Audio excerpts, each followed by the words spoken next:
Hello दोस्तों, स्वागत है आप सबका study with dear Khan sir के यूट्यूब चैनल पर। आइए बात करते हैं भाग 14 पर्यायवाची के बारे में, है ना। तो आप सबको सलाम, नमस्ते, सत श्री अकाल, आदाब, गुड मॉर्निंग। चलिए आइए बात करते हैं। देखो भाई, टोना टोना को याद करेंगे, टोटका, जादू, यंत्र मंत्र और लटका। ठीक है, तो आपको सबको मालूम है जादू शब्द के साथ टोना साथ में आता है। जादू टोना आता है, तो जादू का ही पर्यायवाची क्या है? टोना। ठीक, अब जादू टोना आदमी कोई करता है तो मतलब कर क्या रहा है? वो टोटका कर रहा है। टोटका क्या कर रहा है? टोटका कर रहा है ना। किसी को निपटाने का प्लान है, ठीक है, तो ये टोटका भी इसको ही बोलते हैं। मतलब वो सामने वाले को तोड़ना चाह रहा है, ये जादू टोना करके उसके ऊपर तोड़ना चाह रहा है, तो तोड़ने से टोटका कर रहा है उसका। इसके लिए क्या करेगा? वो मंत्र पढ़ेगा, यंत्र मंत्र। जादू टोने में क्या पढ़ते हैं? मंत्र पढ़ते हैं, है ना। और सामने वाले को लटका देते हैं, जिसके ऊपर कुठाराघात करना है उसको, है ना। तो यंत्र मंत्र और लटका। देखो, यंत्र मंत्र पढ़ के उसको सामने वाले को लटका दिया, जादू टोना करके उसको लटका दिया, मतलब खत्म कर दिया, है ना। चलिए, अब ठंड का तो आपको मालूम है, ये ठंड में सिर्फ ये वाला शब्द चेंज करा है उसने, है ना। तो ठंड और ये ठंड, ऐसा कैसे ही शीत और सर्दी, कोई दिक्कत ही नहीं है इसमें, तो याद है ना सब। आओ, ठीक। अगला देखो, ठग। यहाँ पे अब ठग मतलब आपको किसी ने ठग लिया, तो सामने वाला क्या हो गया? ठग हो गया ना। ठग लिया, ठगने वाला कौन? ठग। अब ठग लिया मतलब उसने आपके साथ छल करा, तो जिसने छल करा वो क्या कहलाएगा? छली। छल करने वाला क्या कहलाएगा? छली। आपको धूत लिया तो धूतने वाला क्या कहलाएगा? धूर्त। ठीक है, धोखा किया ना आपके साथ, धोखा। धोखेबाज ने किया है वो धोखा, ठीक है। तो ठग, छली, धूर्त और धोखेबाज। ठीक, आगे देखो, ठाव। ठाव को आप पढ़िए ठ्यो। ठ्यो जैसा अपन खेत पे कुआं जो रहता है अपना, उस कुएं पे जनरेटर रखने की एक जगह रहती है कि नहीं? जनरेटर रखने की, तो वो जनरेटर रखने की जो जगह होती है उसको क्या बोलते हैं? ठ्यो को ठ्यो, ठ्यो पायो, वो ठ्यो पायो, है ना। तो देखो, उसका ठ्यो है मतलब वो जगह जहाँ पर जनरेटर रखाता है वो, है ना, मान लेते हैं। तो ये जगह, और जगह को ही क्या बोलते हैं? स्थान। और स्थान को ही क्या? उसके लिए ठिकाना। उसका एक स्थायी जगह ठिकाना है, किसका? उस जनरेटर का, है ना। जैसे पंखा लगा हुआ है, तो पंखा का एक स्थान है कि नहीं? है ठाव है, इसका जगह है, इसका, है ना, कि यहीं लगा रहेगा ये, ठीक है।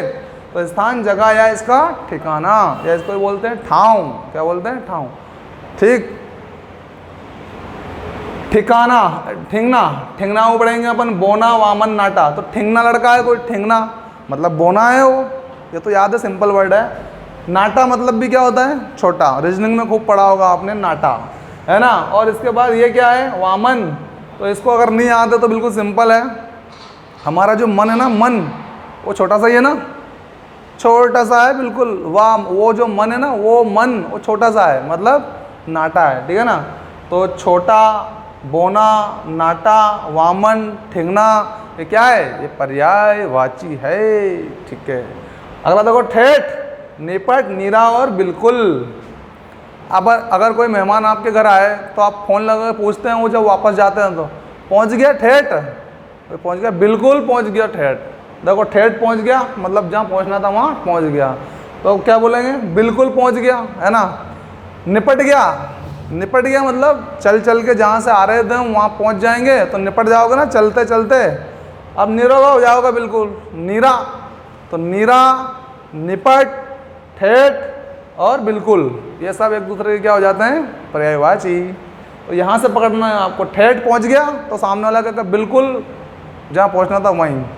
चल चल के निपट गया मतलब वो रास्ता ख़त्म हो गया ना, तो निपट गया मतलब पहुँच गया, है ना। नीरा, नौरा हो गया मतलब जो चलने का रास्ता था वो ख़त्म हो गया, तो अब नौरा हो गया ना चल चल के, तो नीरा। नीरा, निपट, बिल्कुल, ठेठ, एक दूसरे के पर्यायवाची। ओके। डंडा का तो सबके मालूम है। डंडा, सोटा, छड़ी, लाठी, है ना। छड़ी से मारते हैं ना, मार साबुन, तो वो छड़ी मतलब है तो डंडा ही। लाठी भैंस के मारने के लिए, है ना। और ये सोटा राक्षस के मारने के लिए, ये तो सब डंडे का ही प्रारूप। ओके, तो डंडा, सोटा, छड़ी और लाठी। डब देखिए, डब में ढंग, रीति, तरीका और ढर्रा। तो देखो, ढंग से ढर्रा याद कर लीजिए। ढंग, जैसे कोई कहते हैं ना तेरे को तरीका मालूम है ये काम करने का, तरीका मालूम है, तरीका मतलब क्या, रीति मालूम है, रीति तरीका, ढंग से कर रहे, ढंग, ढंग याद है कि नहीं, ढंग काम करने को ढंग, तो ढंग, रीति तरीका और ढर्रा, डब और ढर्रा, है ना भाई। ठीक है तेरे को नहीं आता है, धीरे धीरे तू सीख रहा है, तो दबे मत, ना डर, ना तो दब और ना डर, तो दब से बन जाएगा डब और डर से बन जाएगा डर्रा। सीख तो रहा है ना कम से कम, तो डब और डर्रा, तरीका सीख, डरे मत, ठीक है। और डर्रा और डब, डब डर्रा रीति तरीका, ठीक है, डब डर्रा रीति तरीका और ढंग। आगे देखिए ढांचा, ढांचा को बोलते हैं क्या, पंजर या ठटरी। अब ढांचा किसी भी चीज़ का हो सकता है, ये बोर्ड है आपके सामने, इसका क्या है, अपना एक ढांचा है, एक स्ट्रक्चर है, राइट। और जैसे हमारा ये हाथ का पंजा है, पंजा का ये 5 अंगुलियों का क्या है, ढांचा है कि नहीं है, तो ये पंजर, पंजा, पंजा का क्या है, ढांचा, तो ये पंजर। ठटरी, ठरी, अब कोई ठटेरा आदमी होता है, ठटेरा, तो वो भी तो एक इंसान का ढांचा ही है, तो ठटरा और ठटेरा और ठटरी, ठीक है ना। तो पंजर और ठटरी ढांचे का क्या है, पर्यायवाची है सर। अब देखो ढूंढ, किसी चीज को ढूंढ, तो क्या करेगा आदमी, खोजेगा उसको या तलाश करेगा, तो ढूंढना या तलाशना, ठीक है ना, ढूंढ, खोज और तलाश, ढूंढ, खोज और तलाश। ढोर, अब ढोर को तो जानते ही हो आप लोग, अपना पशुओं, पशु बोल दो, मवेशी बोल दो, चौपाया बोल दो, तो ये क्या है, ये ढोर है भाई। 4 पाँव रहते हैं ना उनके, इसलिए चौपाया। मवेशी आप जानते हो, मवेशी बोलते हैं अपन उनको, और ये ढोर, तो कोई ज़्यादा विशेष बात नहीं है। अब देखो तालाब के बहुत सारे हैं, ठीक है, देखिए तालाब में देखो अपन जब नहाते हैं तो सर से लेकर पाँव तक नहाते हैं, बिल्कुल राइट। सरोवर, सर तो हो गया, समझ में आ गया, सर से लेकर पाँव तक नहाते हैं। सरोवर, जो वर वधू जो रहते हैं वो भी नहाएंगे तो वो पूरा का पूरा ही नहाएंगे, तो सर में तो सर तो ये आई गया, वर वधू भी नहाएंगे, तो सरोवर। पुष्कर, तालाब, ताल, जलाशय, तड़ाक, पद्माकर, रिद, सरसित, काशार और पुष्करिणी। अब देखो यहाँ पुष्कर है और यहाँ उसकी पत्नी है पुष्करिणी, है ना, तो यहाँ पर देखो आप पुष्कर लिखा है ना, तो अपन तालाब में नहाते हैं तो क्या करते हैं, उसमें अंदर घुस जाते हैं ना, तो घुसकर नहाते हैं, तो घुसकर इधर पुष्कर, ठीक है, घुसकर और पुष्कर। अब घुसकर की पत्नी का नाम घुसकरिणी होना चाहिए, यहाँ पुष्कर है तो पुष्करिणी, तो पुष्कर और पुष्करिणी हो जाएगा, ठीक है। उसके बाद ताल है, क्या है, ताल, तो भैया ताल मतलब अपना ये समझ लो कि जो तलवा रहता है, तलवा, अब घुस के नहाएंगे तो तलवा भी तो नहाएगा उसमें, कि उसको ऊपर रख लेंगे सिर पे, सिर भी जब अंदर जा रहा है तो तलवा भी जाएगा, तो ताल, क्या बोलेंगे, ताल, ताल भी। जल भरा रहता है तालाब में, तो जल से आशय है, जलाशय, ठीक है, जल भरा रहता है तो जल से आशय किसका है, तालाब से है। कई लोग क्या करते हैं, तालाब में कूद जाते हैं, तो तड़ाक से कूद जाते हैं, कैसे कूद जाते हैं, तड़ाक से कूद जाते हैं, तड़ाक, है ना, तड़, जैसे किसी को पड़ती है ना फड़, ऐसे तड़ाक से कूद जाता है, तड़, है ना।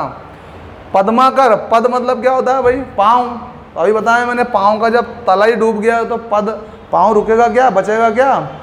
पद और हाथ, कर मतलब क्या होता है, हाथ, तो हाथ और पाँव सब घुस के नहाते हैं उसमें, तालाब में सब डूब जाते हैं, ठीक है। पद्माकर, पद मतलब पाँव और कर मतलब हाथ, पद्माकर, ठीक है। रिद, हमारा हार्ट, रिद का मतलब हार्ट भी होता है ना, हृदय, तो रिद जो है वो बड़ा नहाने के बाद, तालाब में नहाने के बाद, तैरने के बाद बड़ा चंगा हो जाता है, कैसा हो जाता है, मज़ा आ जाता है, तो रिद, दिल बाग बाग हो गया देखो तालाब में नहाने से, है ना। सरसी, तो ये सर से याद कर सकते हैं, सरसी, सर सहित नहाए थे ना अपन, सर सहित, सरसी। कैसा मज़ा आया, कासार, कैसा मज़ा आया नहाने में बताइए, ठीक है, तो कासार। पुष्करिणी हो ही गया है, ठीक है भाई, तो भाग 14 कंप्लीट है। मिलते हैं नेक्स्ट एपिसोड में, बाय, सी यू, शब्बा खैर, ध्यान रखिए अपना और अपनों का, टेक केयर।